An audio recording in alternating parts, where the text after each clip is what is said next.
Makanya ketika orang ngomong wah, tambang haram, tambang haram. Tapi kalau buang-buang duit untuk buzzing, untuk biaya buzzer, buat apa?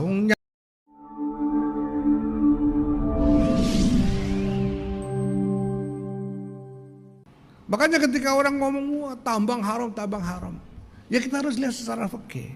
Tambang haram itu kan soal haramnya itu karena cara pengelolaan dan intifaknya dan penggunaannya. Jadi asal usulnya, cara mengelolanya dan penggunaannya itu yang bikin haram. Tapi memanfaatkan batu bara itu tidak otomatis haram. Nah kalau soal asal usul, cara dan penggunaannya itu bukan cuma batu bara. Ayam goreng itu bisa haram kalau ayamnya nyolong, nyembelihnya tidak bener, gitu. Dipakai misalnya lalu dipakai tombokan judi misalnya, jadi haram semua walaupun ayam goreng gitu loh. Nah maka di tambang ini ya harus kita lihat bagaimana asal usulnya. Nah, kalau asal usulnya halal, wong ini pemerintah itu kepingin mencari jalan breakthrough untuk memecah kebekuan dari asymmetric distribution of resources. Jadi ini kan ada ketimpangan distribusi resources nih. Tapi yang sudah menikmati terlanjur kuat sekali.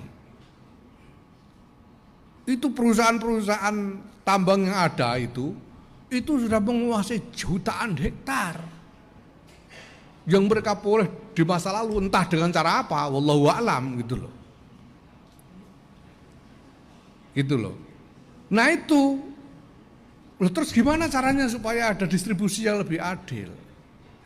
Nah di sini pemerintahan Pak Jokowi lalu cari akal, mereka dikasih deadline, harus bisa menggarap lahan yang menjadi haknya sebagai izin, yang izinnya sudah dia dapat sampai batas waktu tertentu. Kalau tidak memenuhi target, maka lahan yang sudah dikasih izin itu akan dipotong, itu namanya relinquish.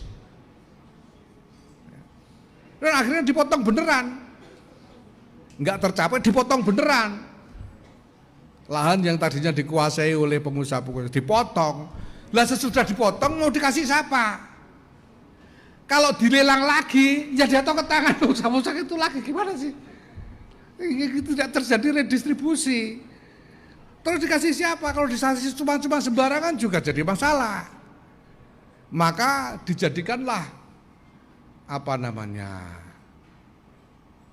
kalau orang Jawa itu ya, ormas-ormas agamanya dipakake gitu loh.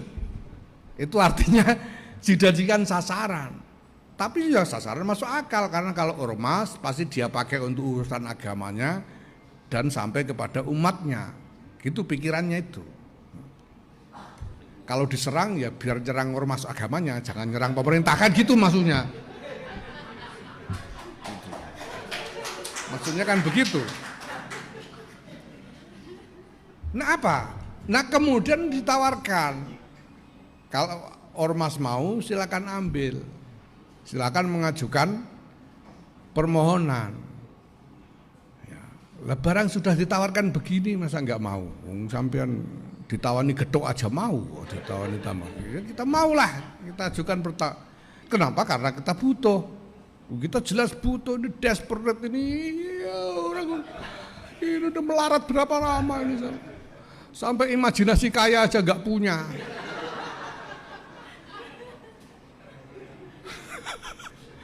Masa imajinasi untuk mengembangkan sumber daya NU kok iuran warga, ini gara-gara kelamaan melarat nggak punya imajinasi.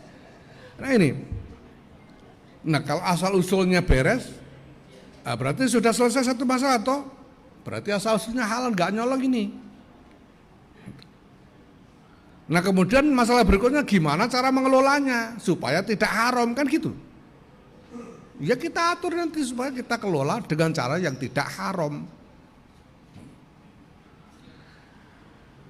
Apakah kita punya kapasitas, punya kemampuan profesional untuk itu? Ini kalau ada yang ngomong begitu itu saya sebetulnya. Ya orang NU itu kalau melaratnya lama ya gitu ya. Tapi kalau pinternya kan ya pinter.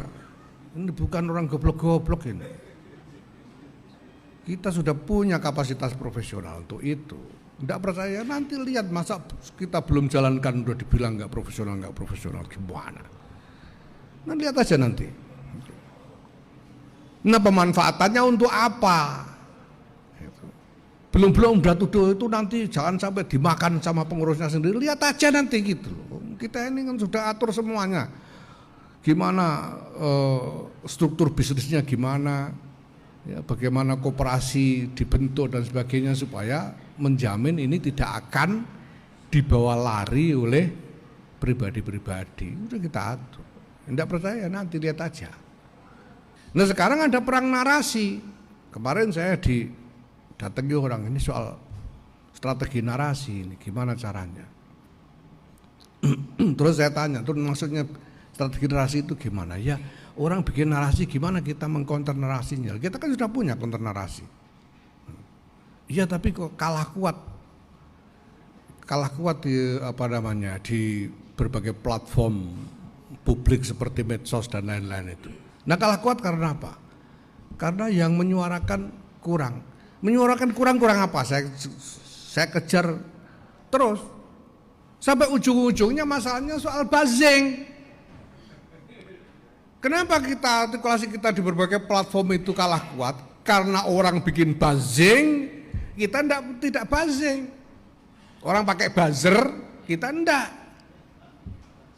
Terus kalau gitu kita bangun, buat apa buang duit buat buzzing itu saya bilang. Kalau soal nalar, ya kita yakin dengan nalar kita berpikir dengan landasan yang jernih kok. Tapi kalau buang-buang duit untuk buzzing, untuk biaya buzzer, buat apa? Nyangoni Gus Gofur aja kita masih menggek mentol. Buang-buang duit buat buzzing. Orang mau ngomong apa terserah. Saya ini sudah saya hitung sejak awal begini-begini ini.